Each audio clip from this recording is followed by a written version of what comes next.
Kaya mo bang talikuran ang iyong prinsipyo at ipagbili ang iyong pagkatao para lang matupad ang mga gusto mo? Para lang magkaroon ng maginhawang buhay? Hola everyone! Welcome back dito sa ating channel. Kasama niyo ang inyong one and only Mama Mia para sa panibagong kwento na hatid ko sa inyo for today's video. Kayo ba ay happy pa rin? Sana nga happy pa rin kayo.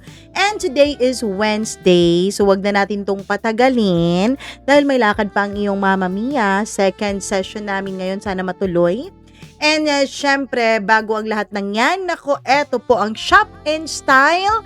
Ayan, pa-subscribe ako, pa-follow, and syempre, check nyo na rin dyan sa kanilang mga post dahil alam ko na kapag nag-check kayo, may magugustuhan kayo. Sigurado si Mama Mia dyan dahil napakagaganda ng mga qualities ng kanilang mga products. Ayan po, hello kay Ma'am Rose Puno Perez. Kay Ma'am Rose Puno Perez, maraming salamat. Huwag na natin tong patagalin. Eto na ang ating tampok na kwento for today. Dito lamang sa Dear Mama Mia.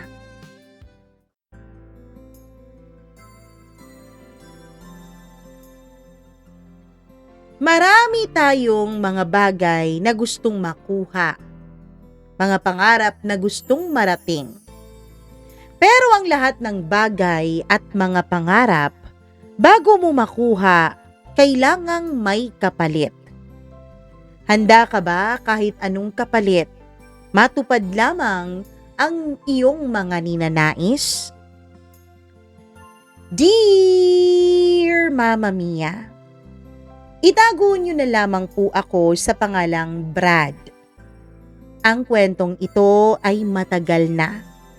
Hindi ko na lang sasabihin ang eksaktong year, pati na rin ang eksaktong mga pangalan at lugar tungkol sa kwentong ito dahil na rin gusto kong protektahan hindi lamang ang aking pagkatao, kundi maging ang ibang inosente na nasangkot sa kwento ko.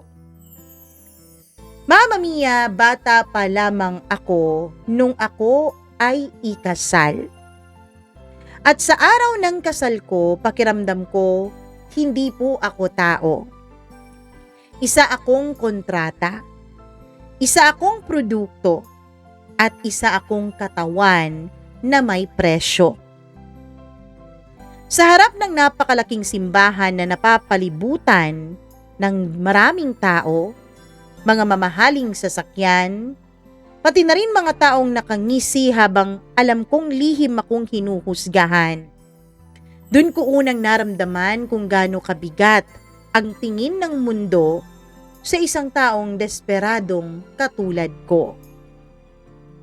Siya ba yung lalaki? Naku, ang bata pa ha? Grabe, mukhang apo na niya. Alam mo, mga magulang niyan, hindi na nahiya, binenta ang sariling anak ng makaangat sa buhay. Hindi ko na mabilang kung ilang beses kong narinig ang mga bulong na yon habang naglalakad pa ako papunta sa harap ng altar. Bawat hakbang ko noon ay parang may bakal na nakakadena sa mga paa ko. Suot ko ang pinakamahal na tuxedo na nahawakan ko sa buong buhay ko, Mama Mia. Ang sabi nila, Italian cut daw yun. Handmade. At ayon sa stylist, napakalaki daw ang halaga nun.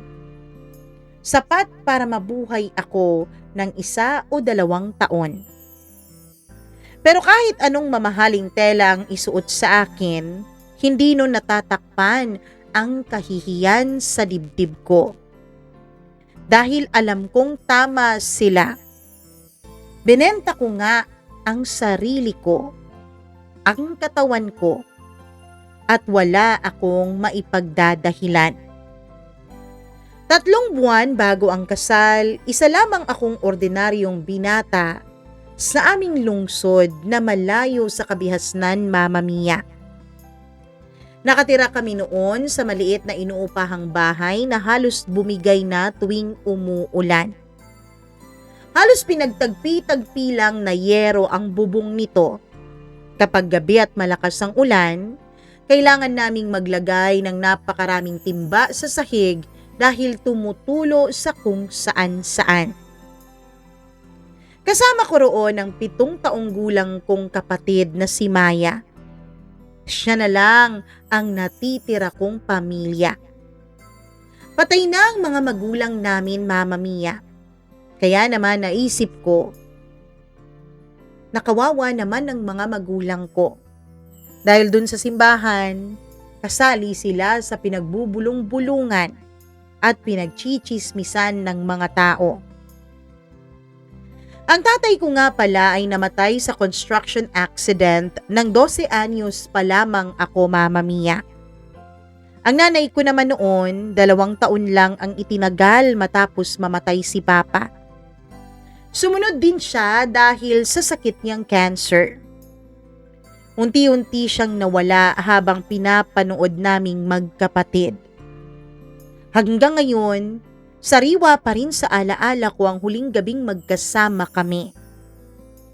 Mainit ang noo-noon ni nanay, nanginginig ang kamay niya habang hinahaplos ang buhok ko. Brad, anak, ikaw nang bahala sa kapatid mong si Maya, ha? Mahina niyang sabi. Tumango lang ako habang pinipigilan kong umiyak. 14 na taon lang ako noon, Mama Mia. Hindi ko alam kung paano ang maging magulang sa nakababata kong kapatid. Pero simula nung gabing yun, natuto akong magsinungaling sa sarili ko. Natuto akong umiti kahit gutom ako. Natuto akong magpanggap na kaya ko. At higit sa lahat, natuto din akong lunukin ang pride ko. 2 trabaho ang pinasok ko matapos akong hindi makapag-aral ng kolehiyo. Sa umaga, Mama Mia, delivery rider ako. Hindi ko po sariling motor yung ginagamit ko. Nangungupahan pa ako ng ekstrang motor ng aming kapitbahay. Sa gabi naman ay pumasok akong waiter sa isang maliit na bar.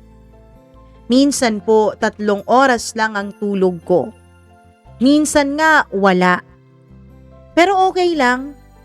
Kasi bawat pagod ko may dahilan. At yun ay ang kapatid kong si Maya. Palangiti ang kapatid ko kahit hirap na kaming dalawa. Kapag may dala akong tinapay galing trabaho ay parang Pasko na sa kanya. Kuya, may palaman ba tong tinapay na to? Oo, meron. Huwag mong ubusin lahat, ha? Isa lang. Sinungaling ka naman eh. 5 ka na kahapon ah. Tapos noon ay tatawa siya. At sa bawat tawa niya, pakiramdam ko kaya ko pang lumaban. Hanggang sa dumating ang araw na bigla siyang hinimatay sa school. Hindi ko makakalimutan ang ospital na yon. Amoy alkohol, malamig, maputla ang ilaw. At doon ko unang narinig ang salitang sumira sa buhay ko. Yung kapatid mo, may butas sa puso. Di mo ba nakikitang maputla siya? Pati yung mga kamay niya, halos nagba-violet na? Mama Mia, may congenital heart disease daw ang kapatid ko. Kailangan ng operasyon at kailangan madaliin. Dahil kung hindi ko na pinakinggan ang sumunod na sinabi ng doktor. Natutulala lang ako habang nakatingin kay Maya na natutulog sa kanyang hospital bed. Napakaliit niya. Napakabait niyang bata para maranasan yon. Magkano po kaya ang aabutin, Dok? Nanginginig kong tanong. Tumingin ng doktor sa papel. Pwede niyo naman tong ilapit sa pampublikong hospital.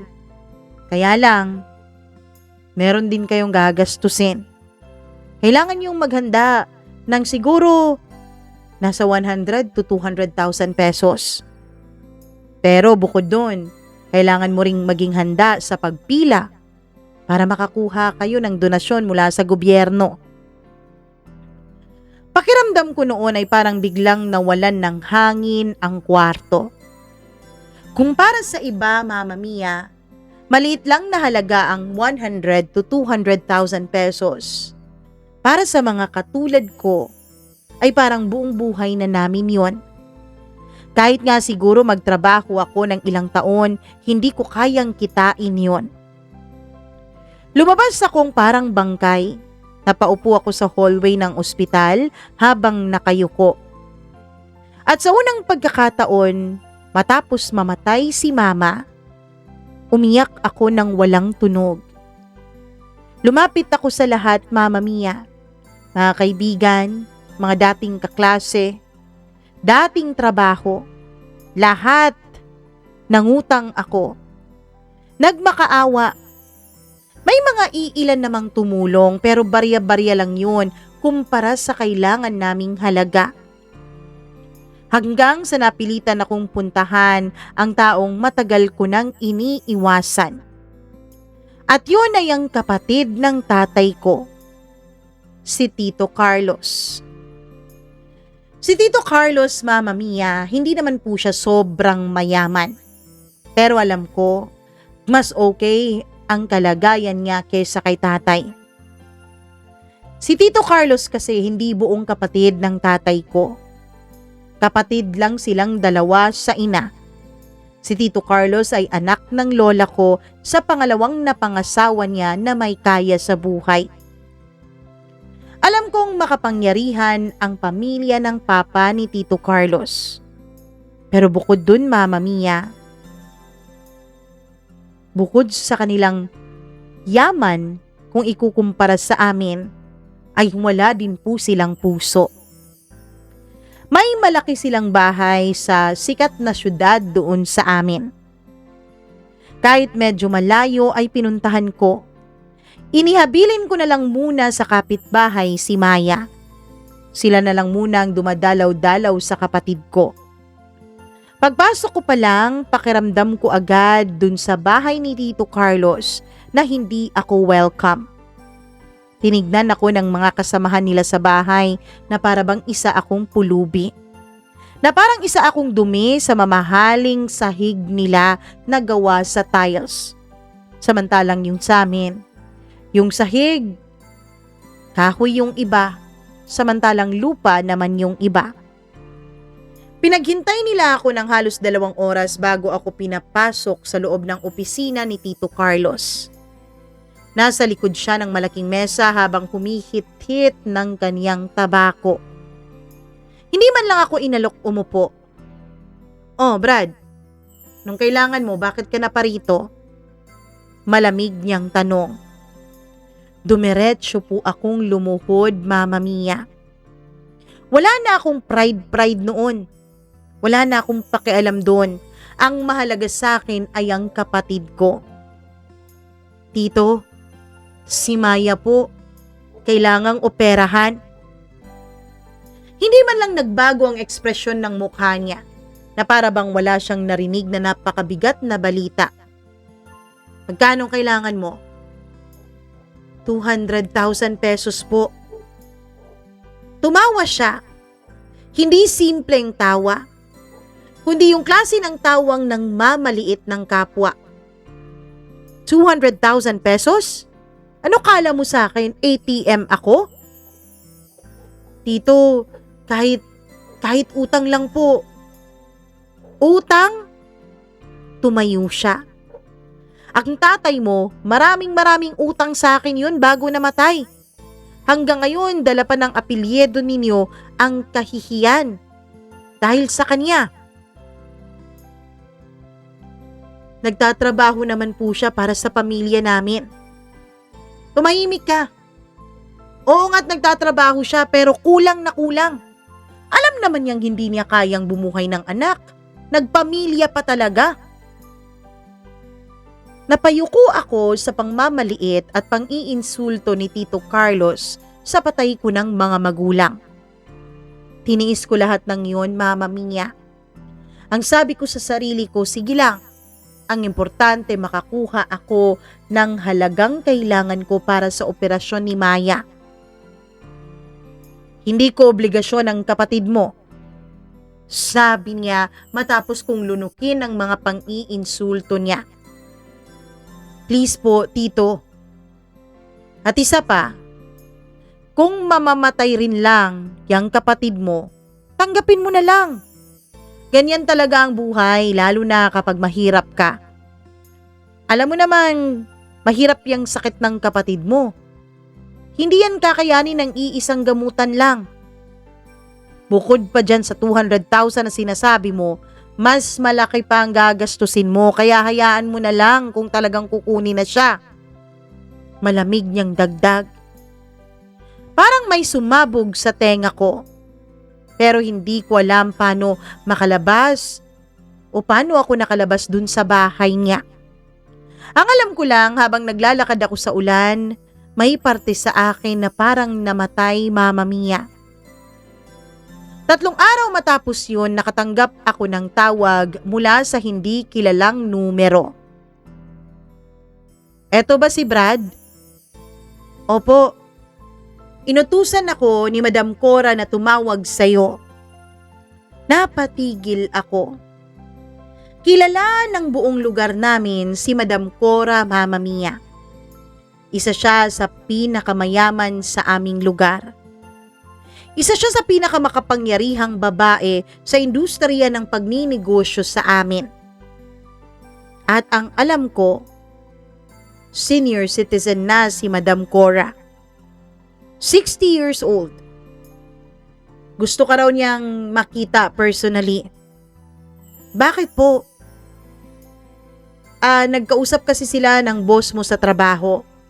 At malalaman mo kung bakit kanya gustong makausap kapag nagkita na kayo. Mama Mia, sinabi niya sa akin kung saan ko imi-meet si Madam Cora. Sa isang kilalang hotel sa lugar namin. At ang isang katulad ko, hindi sanay sa mga lugar na gaya ng hotel na yon. Tahimik, mabango, sobrang linis. Pakiramdam ko isa akong maruming nilalang habang naglalakad sa makintab nilang sahig. Pagpasok ko pa lang dun sa private lounge ay nakita ko na si Madam Cora. Nakaupo siya sa malaking upuan malapit sa bintana. Eleganteng elegante. Silver ang kanyang buhok. Makinis ang kanyang postura. At kahit may edad na siya, may klase siyang hindi mo kayang baliwalain. Hindi siya mukhang mabait. Mukha siyang babaeng kayang sirain ang buhay ng kahit na sino gamit lang ang isang tawag. Hindi siya ngumiti nang makita ako.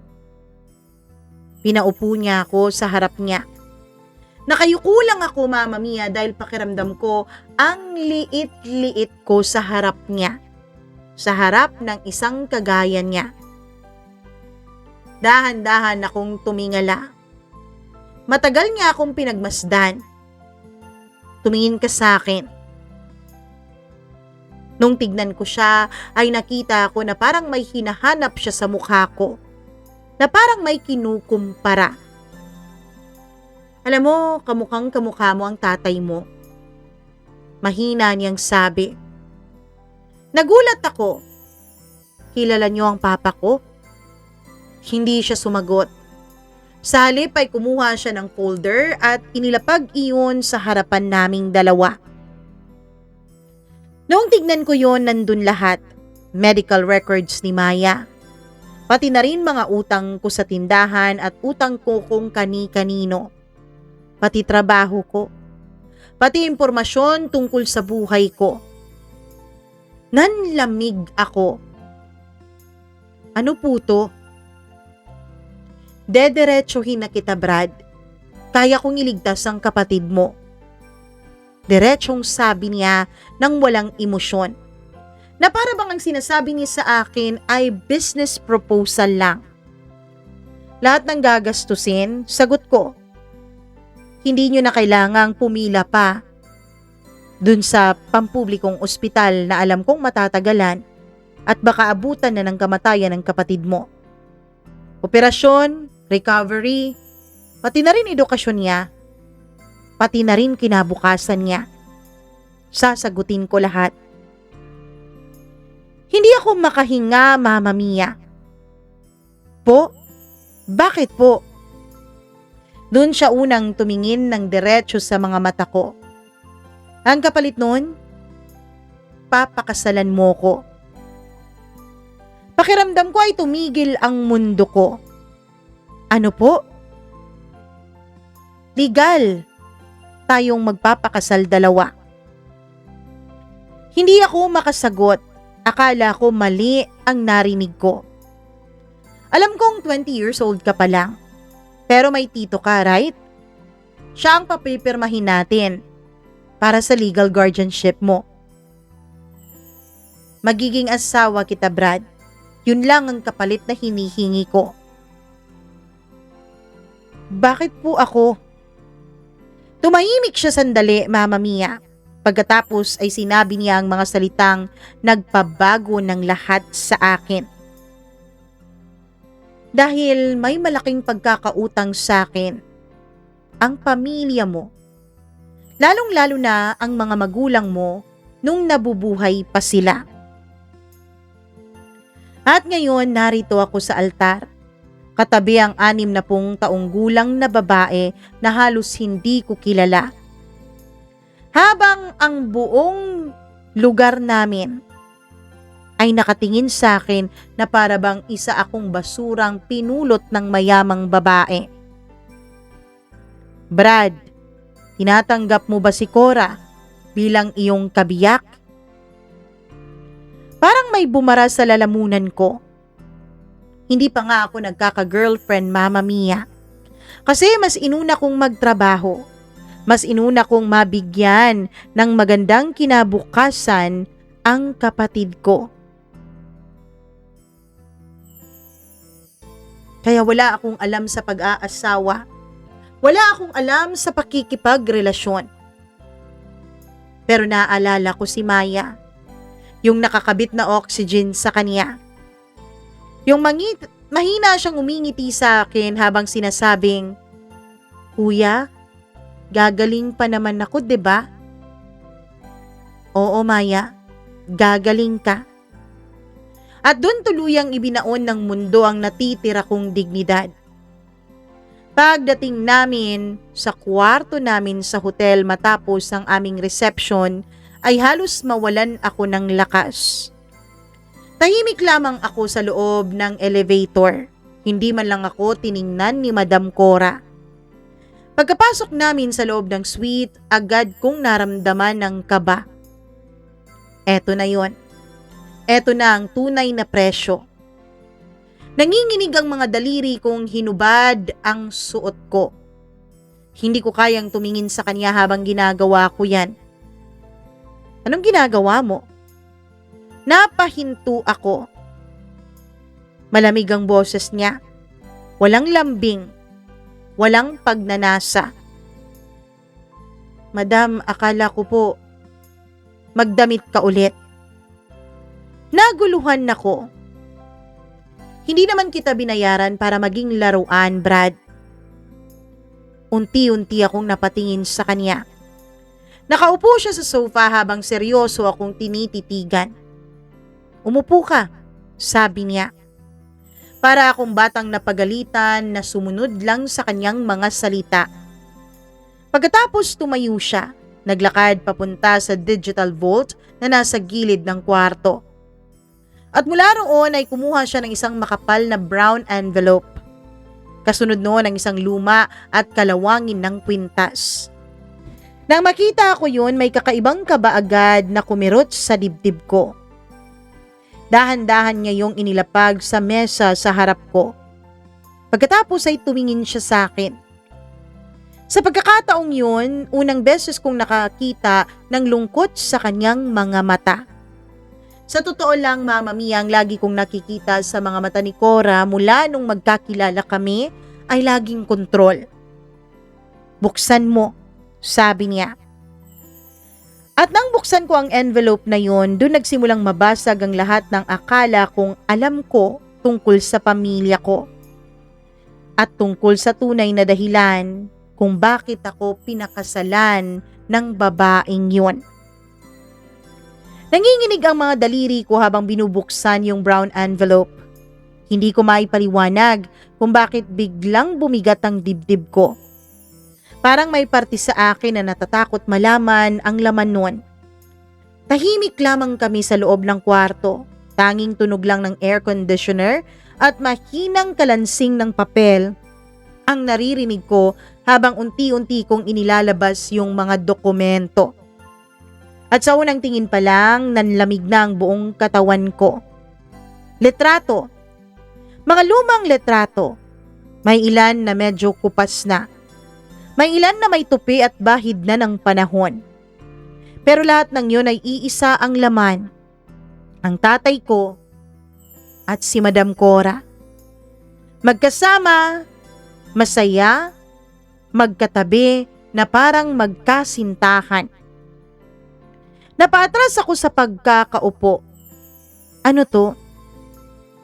Hindi agad sumagot si Madam Cora. Tahimik lang siyang nakatingin sa malaking bintana ng suite kung saan tanaw ang ilaw ng buong syudad.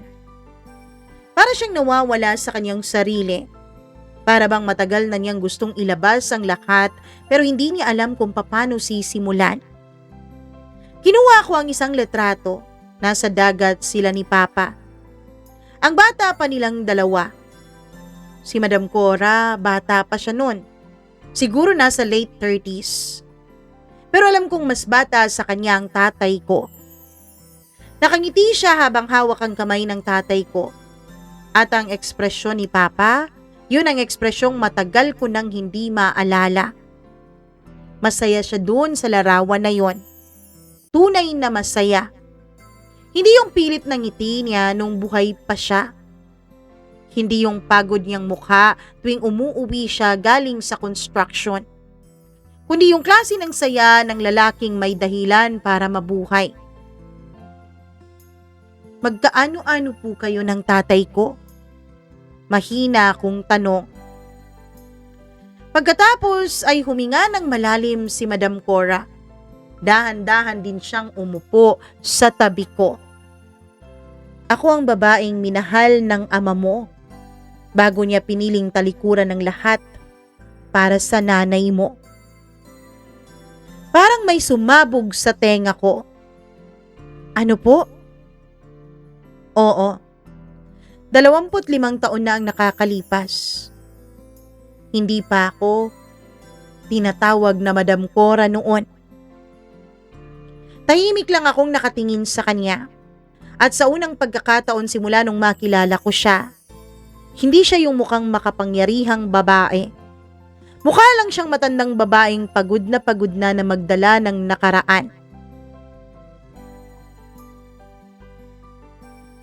Alam mo, Brad, mas bata sa akin ang papa mo ng higit 10 taon. Alam mo bang pinanganak din akong mahirap?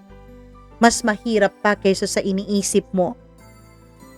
Napatingin ako sa kanya. Hindi ko yun inaasahan. Sa isip ko, yung mga katulad niya ay pinanganak ng mayaman.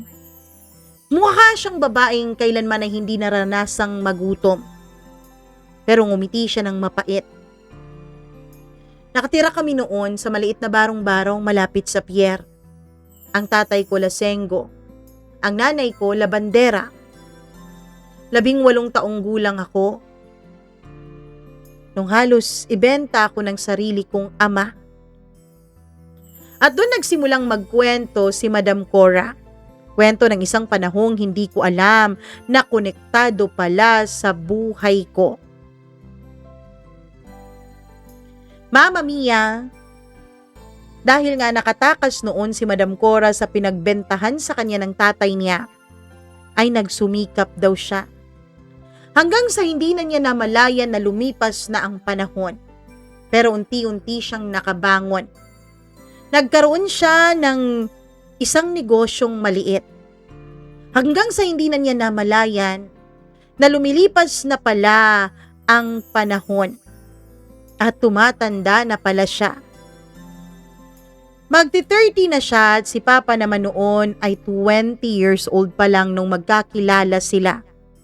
Ayon sa kanya, working student daw noon si Papa. Construction worker sa umaga, college student naman sa gabi. At kahit pagod daw ang papa ko, lagi raw itong nakangiti. Makulit ang ama mo.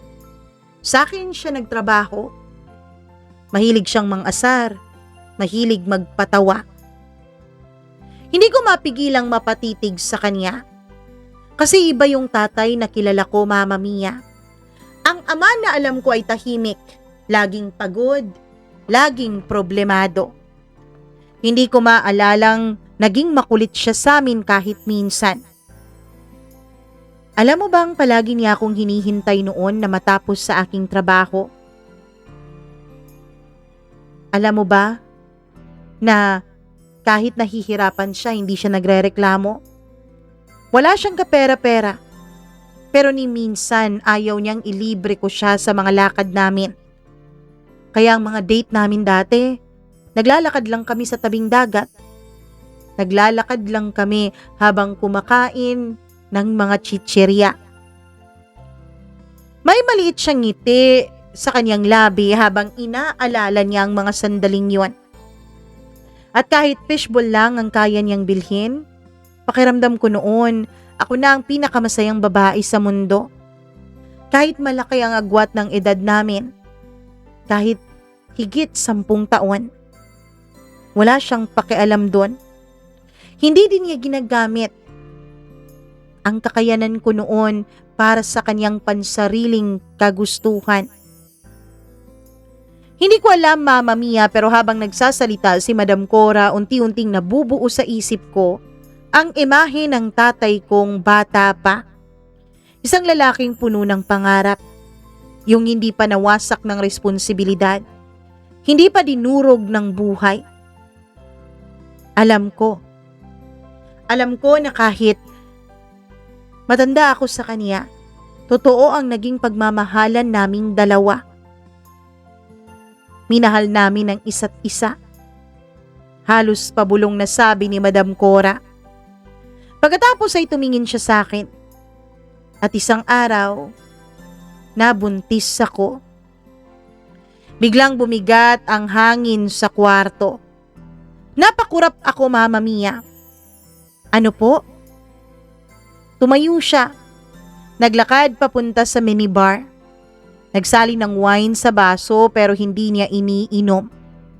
Parang kailangan lang niyang may mahawakan dahil nanginginig noon ang kamay niya. Natatakot noon ang ama mo, pero handa naman siyang panagutan kami. Kami. Nanikip ang dibdib ko sa salitang yon. Plano naming magpakasal, magtayo ng maliit na bahay, pero mapait siyang ngumiti. Pero ano pong nangyari? Pero isang araw, may pumunta doon sa tindahan ko. Isang lalaking halos kaedaran lang ng papa mo. Ang kapatid niyang si Carlos. Si Carlos ang sumira sa amin. Mama Mia, dun ko nalaman na nanliligaw daw pala si Tito Carlos noon kay Madam Cora. Alam naman daw ni Madam Cora na hindi nanliligaw sa kanya si Tito dahil mahal siya nito. Dahil katulad ni Papa, malaki din ang agwat ng edad ni Madam Cora kay Tito Carlos. Pero ayaw ni Tito Carlos na maungusan siya. Nung sinabi niyang hindi dahil buntis na siya sa papa ko, ay nagpilit pa rin si Tito Carlos. Hinila niya noon si Madam Cora. Nagpupumiglas daw siya at nung nadulas siya, ay nabagok pa ang ulo niya. Nung magising daw siya, Mama Mia, dun niya nalaman na wala na ang bata sa sinapupunan niya. Hindi ako halos makahinga noon. Hindi ako halos makahinga nung naririnig ko ang kwento niya. Alam ko na pwedeng pang telenovela ang kwentong yun, pero kilala ko po si Tito Carlos. Sigurado ako na capable siyang gumawa ng mga ganong bagay. Pagkatapos noon, pinalabas ng tito mo na inakit ko siya. Pinalabas ng tito mo na pinagsabay ko silang dalawa ng papa mo. Pinagkalat niya na gusto ko raw ipaako sa kanya yung anak ko dahil may kaya sila at hindi daw sa papa mo yung bata. Nanlamig na ako habang nakikinig noon. Hindi ko maintindihan bakit parang unti-unting bumabagsak lahat ng tingin ko sa pamilya namin. Galit na galit ang ama mo nang malaman yon. Nakipag-away siya sa pamilya niya. Nakipag-away siya sa mama niya. Ano pong nangyari? Tanong ko nung tumigil sa pagkukwento si Madam Cora. Matapos mamatay ang anak namin, na-stress ako. Hindi ko na naalagaan ang ama mo. Hindi ko na napaparamdam sa kanyang mahal ko siya. At ganun din naman siya.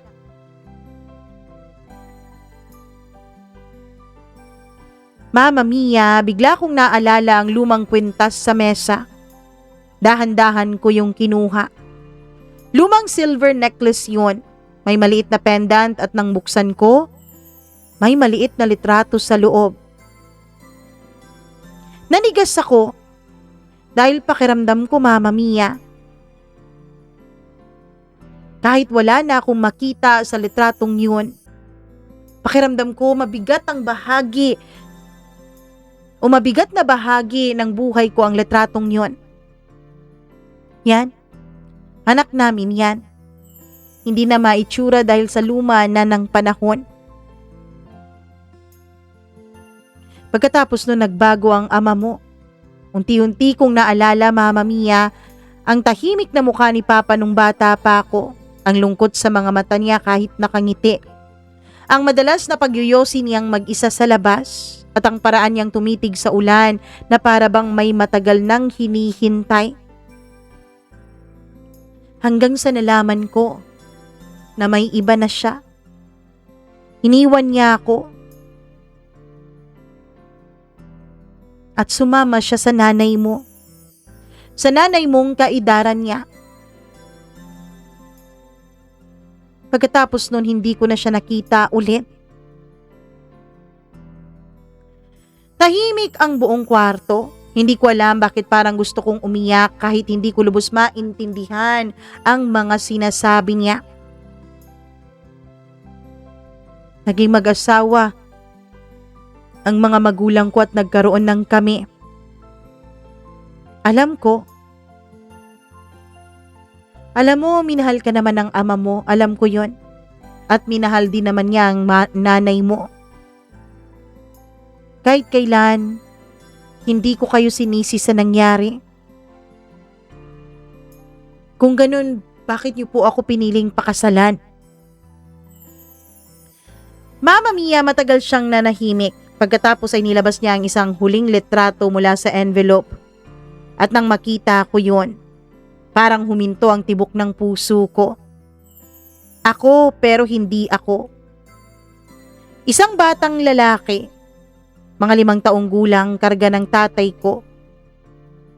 Katabi noon, ang isa pang babae. Si Madam Cora. Parang pamilya. Hindi ko maintindihan.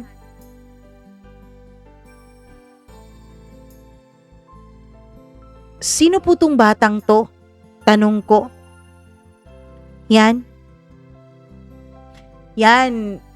ay ang kapatid ko. Kapatid kong nawala din. Kapatid kong naging unang anak-anakan namin ng papa mo. At dyan sa araw na yan, pinangako namin kahit na anong mangyari, aalagaan namin ang pamilya ng isa't isa. At eto po yung paraan ninyo. Paraan ninyo ng pag-aalaga sa amin ni Maya. Ang pakasalan nako. Mama Mia, natahimik siya. Hindi naman kita pinakasalan, Brad, dahil gusto kitang angkinin.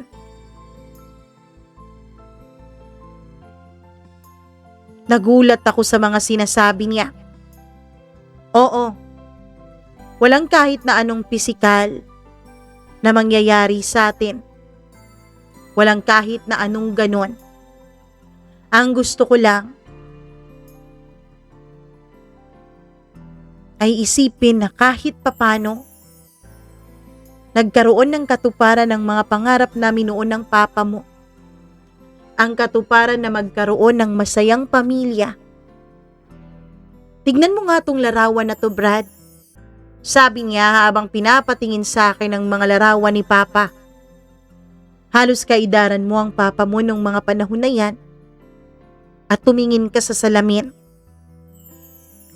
At dun nga, Mama Mia, nakita kong magkamukha nga kaming dalawa ng aking ama. Dun ko naintindihan si Madam Cora. Dun ko naintindihan ang kagustuhan niya na maging kaming dalawa sa harap ng madla. Matanda na ako, Brad. Hindi ko na kailanman nanaisin na magkaroon ng pisikal na relasyon sa ibang tao. Ang gusto ko lang ay tumanda akong hindi nag-iisa. Tumanda akong may kasama. At ang gusto ko lang ay patunayan dyan sa tiyuhin mo na kahit kailan hindi siya nagtagumpay na sirain kaming dalawa ng ama mo. Dahil sa huli, pamilya pa rin ng ama mo ang kasama ko. At yun ay kayong dalawa ni Maya. Mama Mia, tahimik na tahimik ako noon. Wala akong ibang masabi sa kanya. Dahil hindi ko rin lubos maintindihan ang utak noon ni Madam Cora. Ang totoo niyan, pwede naman siyang tumulong sa akin. Nang hindi niya ako pinapakasalan, 'di ba? Pero bakit kailangan niya akong pakasalan? Kinabukasan ay umuwi kami ni Madam Cora dun sa bahay niya. Yung mga gamit ko pinahatid niya sa isang kwarto. Hindi sa kwarto niya. Pagkatapos ay dinalaw namin si Maya sa ospital.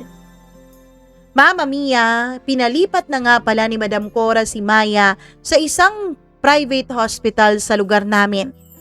Yung ospital na mas maraming kagamitan. Yung ospital na mas may kakayanang iligtas ang kapatid ko.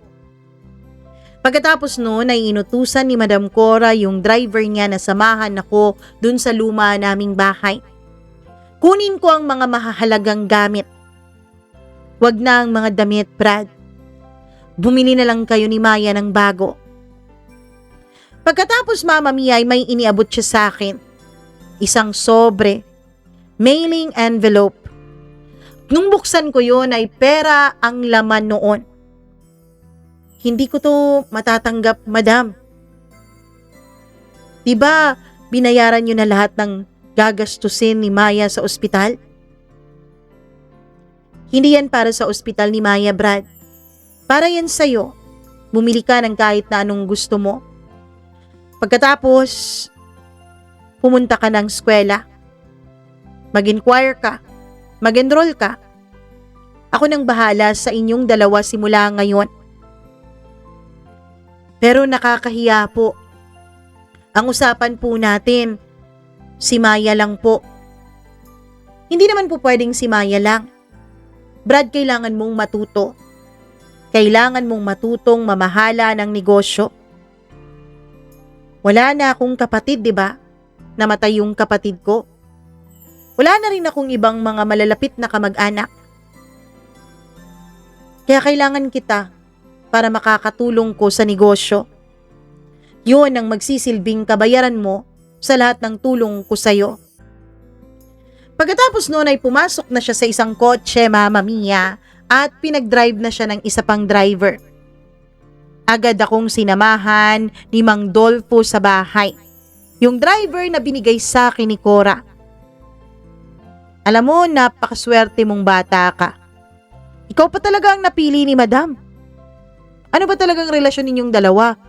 Balita ako dun sa mga kasambahay, hindi daw iisa ang kwarto ninyo. Ano, pinupuntahan ka lang ba ni Madam kapag nagiinit siya?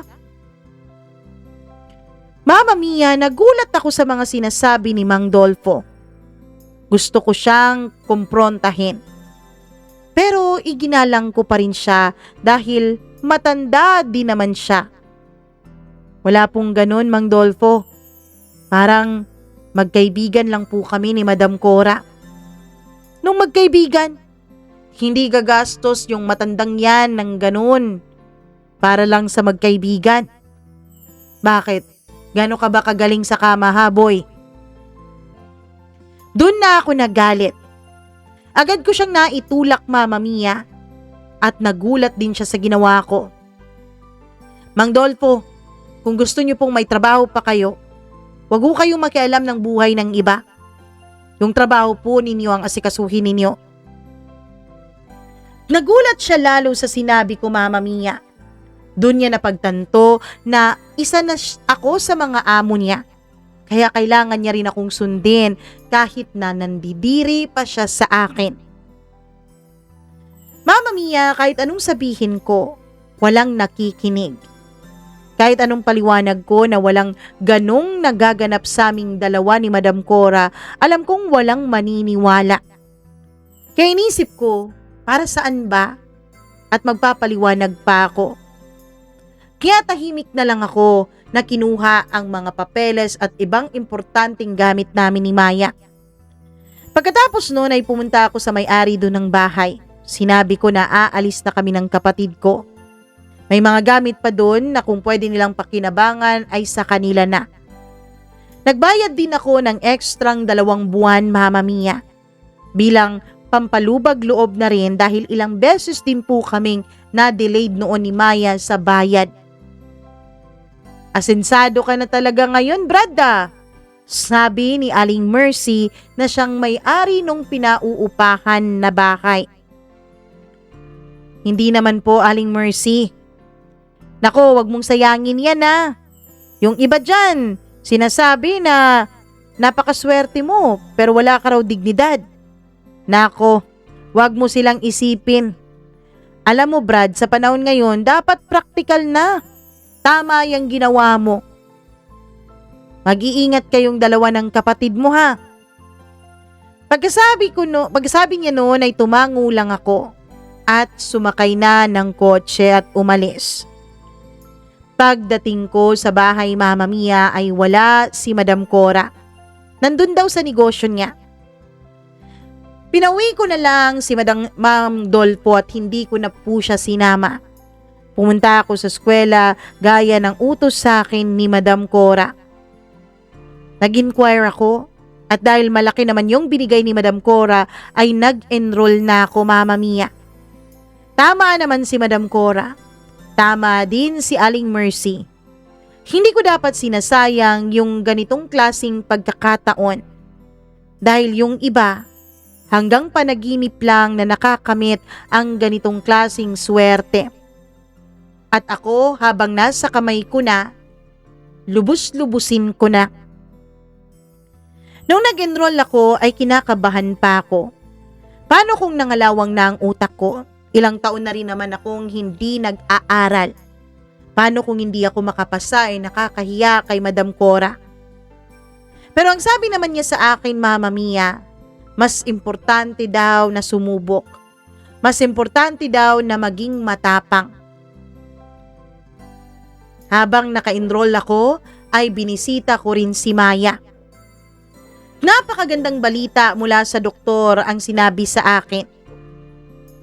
Malaki daw ang chance ni Maya na makasurvive lalo pat lahat ng mga mamahaling gamot at mga mamahaling procedure ay pinag-utos ni Madam Cora na gawin kay Maya.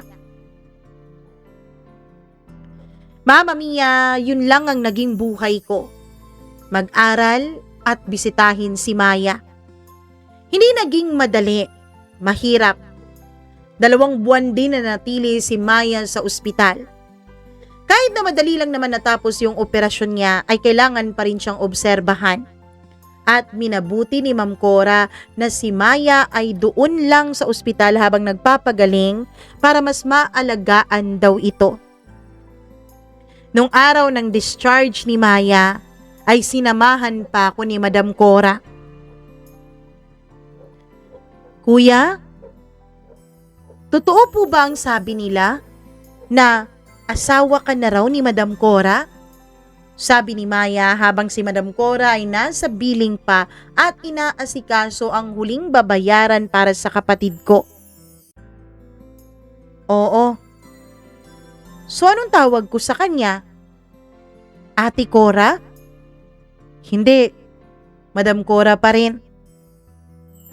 Ano yun? Bakit madam pa rin? Mag-asawa na kayong dalawa. Sa papel lang naman kasi kami mag-asawa, Maya. Hindi naman kasi kami totoong mag-asawa talaga. Ano? Basta, ipapaliwanag ko sa'yo. Huwag ka nang ma-stress dahil uuwi na tayo at magugulat ka dun sa silid mo. Mama Mia, habang nasa biyahe kami ay manghang-mangha ang kapatid ko. Halos hindi niya bitawan ang upuan ng kotse dahil sabi niya napakalambot daw nun. Ilang beses pa siyang nakipag-usap kay Madam Cora. Naku, first time ko pong sumakay ng kotse. Ang bango-bango at ang sarap pala sa pakiramdam. Kung ano-anong sinasabi ng kapatid ko. Sinasaway ko naman siya pero sinasaway din ako ni Madam Cora. Hayaan ko lang daw. Sabi niya, nakikita daw niya ang pag-uugali ni Papa kay Maya. At totoo naman yun. Nung ikwinento sa akin ni Madam Cora yung pagiging masiyahin, mapagbiro at pagiging mabait ni Papa noon daw, ang naalala ko ay si Maya. Kung totoong ganun nga si Papa dati, ay sa kanya pala nagmana ang kapatid ko. Pagdating namin sa bahay, tulad ng inaasahan ay tuwang-tuwa si Maya nung makita ang silid niya. Ang ganda kuya, di hamak na mas malaki pa to kaysa dun sa bahay na tinitirhan natin. Tapos silid ko lang to ah. Ang ganda, pati yung lamesa, ang ganda, halatang mamahalin. Mama Mia, tuwang-tuwa ang kapatid ko. Alalang-alala naman ako baka kung anong isipin ni Madam Cora. Pero habang pinagmamasdan ko siya, ay nakita kong natutuwa siya sa kapatid ko. Bumalik na rin si Maya sa kanyang pag-aaral. Si Mang Dolfo ang nakaschedule na maghatid sundo sa kanya. Ako naman, kahit anong pilit ni Madam Cora na ihatid sundo din ako sa eskwela, ay tumanggi ako. Sabi ko kaya ko na ang sarili ko. Okay na si Maya ang inaasikaso niya. Simula nung dumating si Maya, Mama Mia, ay parang nag-iba na rin si Madam Cora. Yung dating Madam Cora na laging tahimik, laging nakasimangot, laging wala sa mood, ay nag-iba. Maaga siyang gumigising, pinagluluto niya ng paborito niyang pancake si Maya. Nung una ngang nakatikim si Maya ng pancake ay sobrang tuwa ng kapatid ko. Para daw ulap ang nasa loob ng bibig niya sa sobrang lambot. At mula noon, halos araw-araw na siyang pinagluluto ni Madam Cora ng pancake. Yung isang kasambahay ay narinig ko na kausap yung isa pang kasambahay. Alam mo, mukhang mas natutuwa pa si Madam dyan sa kapatid ng asawa niya kaysa dun sa asawa niya. Nakikita ko din naman, Mama Mia. Iba ang fondness ni Madam Cora sa kapatid ko. Isang gabi, habang tulog na si Maya, paglabas ko ng kwarto ay nasa kusina pa pala si Madam Cora. Nagtsatsaa pa ito. Kumuha ako ng tubig. Kumusta pag-aaral mo? Tanong niya. Ayos naman po, Madam. Basta, siguraduhin mo na makakagraduate ka ha. Madam, may itatanong po ako. Ano yun? Bakit po sobrang bait ninyo kay Maya? O alam ko po na naaalala nyo sa pag-uugali niya si tatay pero napapansin po ng lahat na sobrang lapit nyo sa isa't isa. Naaalala mo yung kwento ko sa'yo dati, Brad? Yung tungkol sa anak kong nawala? Opo. Siguro, kasing bait din niya si Maya kapag nabuhay yung anak ko. Baka magkamukha din sila. Kasi kamukha din naman ni Maya yung papa mo eh. Nakikita ko sa kanya ang nawala kong anak. Mama Mia, hindi nakaligtas sa akin ang pagpatak ng isang luha mula sa kanyang kaliwang mata. Salamat po sa pagmamahal sa kapatid ko. Tumango lang siya pagkatapos ay naglakad na pabalik ng kwarto niya, bit-bit ang tasa ng kanyang tsaa. Pero bago pa siya tuluyang makalayo sa akin ay lumingon siya. Mag-aral ka lang mabuti, Brad. Matulog ka na. Tuloy-tuloy na ang pagbabago ng buhay ninyo. At totoo nga, Mama Mia, tuloy-tuloy ang paggaan ng buhay. Marami pa rin ang nagbubulong-bulungan. Nung umabot nga sa Tito Carlos ko ang tungkol sa pagpapakasal ko kay Madam Cora, ay agad siyang sumulpot dun sa pinag-aaralan kong universidad. Nagulat na lamang ako nung paglabas ko ng gate ay may sumitsit sa akin. Nung lumingon ako ay nakita akong nakasakay sa kanyang kotse si Tito Carlos. Lumapit ako pero hindi ako pumasok. Pasok ka sa loob, magmerienda muna tayo. Wag na po, Tito. Marami pa po akong gagawin. Sige na, may pag-uusapan lang tayo. Hindi po, Tito. Hindi nyo naman po ako obligasyon, 'di ba? Siguro naman po, hindi ko rin obligasyon na samahan kayong magmerienda. Nakita akong may gumuhit na galit sa kanyang mga mata. Abay, iba ka na ngayon ha? Naiiba talaga ang langaw kapag nakatungtong sa ibabaw ng kalabaw ah. Kala niya kalabaw na rin siya. Sabi niya sa akin. Ngumiti lang ako, Mama Mia. Gusto ko sanang sabihin sa kanya na kahit anong pang-iinsulto niya sa akin ay wala ng epekto. Pero hindi ko na lang isinaboses yon. Bakit? Dahil ba pinakasalan ka na ng mayaman na si Cora? Bakit? Dahil ba tingin mo mas mayaman na kayo sa akin ngayon? Oo nga naman. Dapat lang kasi binenta mo yung sarili mo, di ba? Tapos ka na po ba, Tito? Aalis na po ako. Pagkatapos nun ay tumalikod na ako. Akala ko ay titigilan na niya ako, Mama Mia, pero hinabol pa niya talaga ako ng kotse niya. Matapang ka na ngayon ha? Tito, hindi naman po sa pambabastos. Nung humingi ako ng tulong sa inyo, sabi niyo hindi niyo kami obligasyon. Hindi niyo kami tinulungan. Si Madam Cora po ang tumulong sa amin. Kung ano man po ang naging kapalit ng pagtulong niya sa akin at sa kapatid ko, ako na po ang mamomroblema nun at hindi na po kayo. Huwag kang magtapang-tapangan, boy. Kasi, yung apelyido mo, apelyido ng mama ko.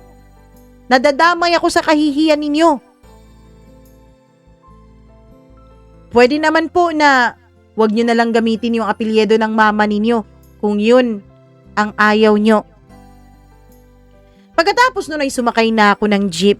Hindi ko na siya pinansin pa, Mama Mia. Pagdating ko sa bahay ay hindi ko alam kung paano nalaman ni Madam Cora ang pagkikita namin ni Tito Carlos. Lumapit siya sa akin pagkatapos ng hapunan. Anong sinabi sa'yo ng Carlos na yon? Wala po. Gusto po niyang makipag-usap pero hindi ko na lang po pinatulan. Dapat yan. Hindi lang yan ang una at huling pagkakataon na guguluhin ka ni Carlos. Alam ko, ayaw na ayaw niyang nauungusan siya, lalo na ng tatay mo. At dahil wala na ang tatay mo, ayaw na ayaw niyang nauungusan mo siya. Kaya mag-aral ka ng mabuti. Ayusin mo ang buhay niyo ng kapatid mo. Lumipas ang 3 pang taon at graduate na nga ako sa kursong Business Administration. Pagkatapos kong graduate, Mama Mia, ay agad din akong isinalang ni Madam Cora sa training para dun sa kanyang mga negosyo. Hindi ko naman po siya binigo, Mama Mia. Ginawa ko ang lahat para matutunan ko ng mabilis at mahusay ang pagpapatakbo niya ng kanyang negosyo. Wala pang 4 na taon mula nung itrain niya ako ay hinayaan na niya akong humawak ng lahat. Hanggang sa isang araw, nadatnan na lang ng kasambahay si Madam Cora na nakahandusay sa sahig ng banyo ng kanyang kwarto. Agad namin siyang isinugod sa ospital. At doon namin nalaman, Mama Mia, na matagal na pala siyang may terminal na sakit. Kung ano yung kinamatay ng mama ko, yun din ang naging sakit ni Madam Cora.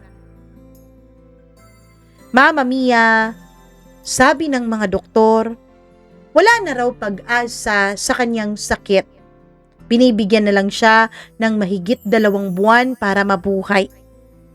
Ang ginawa namin ng kapatid kong si Maya, sa loob ng 2 buwan ay pinagsilbihan namin siya. Inalagaan, tinuring na parang aming ina. Ipinasyal namin siya sa kung saan-saan na mga lugar. Yung mga lugar na dati ay paborito nilang puntahan ni Papa. Yung mga lugar na dati ay masaya siya kapag nakikita niya dahil magkasama silang dalawa. Araw-araw yun, walang mintis. Pumupunta lang ako sa mga negosyo niya, tapos uuwi na agad pagkatapos asikasuhin ng lahat para siya naman ang aming alagaan. Mama Mia, pagkalipas nga ng 2 buwan, ay mapayapang na mayapa si Madam Cora sa loob ng kanyang sariling silid. Kasama ako at si Maya at ang kanyang personal nurse. Pero bago siya umalis, Mama Mia, ay inayos niya muna ang lahat para sa amin ng kapatid ko. Ako na rin mismo ang humingi ng tawad para kay Tito Carlos at sa papa ko. Dahil alam ko na kahit hindi man sabihin ni Madam Cora, ay nasaktan din siya sa pang-iiwan ni Papa noon sa kanya. Alam kong mas mahirap sa kanya ang mga nangyari dati. Kasi siya yung nagdala ng bata sa kanyang sinapupunan. Matapos mawala ni Madam Cora, ay iniwan niya sa aming 2 ni Maya ang lahat. Si Maya naman ay naiintindihan na rin niya kung bakit kami nagpakasal noon ni Madam Cora. Naiintindihan na rin niya, Mama Mia. Ang lahat dahil pinaliwanag ito ni Madam Cora sa kanya. Pagkatapos mailibing ni Madam Cora ay lumapit si Tito Carlos sa akin. Humihingi ng tawad. Ang sabi niya, magkapamilya pa rin naman daw kami. Magkapatid pa rin daw sila ng ama ko. Kung pwede daw, ay makisosyo siya sa isa sa mga negosyong naiwan ni Madam Cora. Pero mariin akong tumanggi. Hindi dahil sa gusto kong maghigante sa hindi niya pagtulong sa akin dati, kundi dahil isa po yun sa mga inihabilin ni Madam Cora na wag hahayaan na makapasok sa kanyang mga pinaghirapan si Tito Carlos. Alam mo bang sa galit ni Tito Carlos, Mama Mia, ay kung ano-ano ang pinagsasasabi niya sa lahat dito sa lugar namin. Napapaaway pa nga si Maya sa mga anak niya dahil sa kanilang chismis na wala namang basihan. Pero sabi ko kay Maya, wag na rin niyang papatulan ang mga yon. Hindi na worth it. Sa ngayon ay 2 na kami ni Maya na nagpapatakbo ng mga naiwan ni Madam Cora. Yung iba po sa kanyang mga ari-arian ay binalik ko po sa iba niyang mga kamag-anak. Hindi ko alam kung sang-ayon doon si Madam Cora, pero pakiramdam ko kasi, Mama Mia, hindi naman namin deserve ni Maya ang lahat. Masyado naman yung malaki. Sapat na sa amin ni Maya na nakaahon kami sa kahirapan.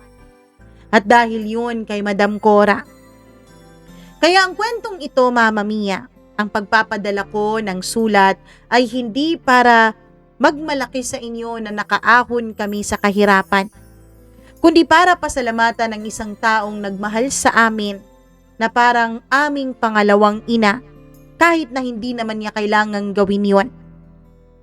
Para kay Madam Cora, sana mapayapa ka na kung saan ka man naroroon ngayon. Sana kahit sa mga huling sandali ng buhay mo ay naranasan mong sumaya ulit. Yung sayang ipinagkait sa'yo simula nung mawala ang anak mo. Maraming salamat, Mama Mia, at naway naintindihan niyo rin ang pagkakasalaysay ko nitong kwento. Hanggang dito na lamang po. Lubos na gumagalang. Brad.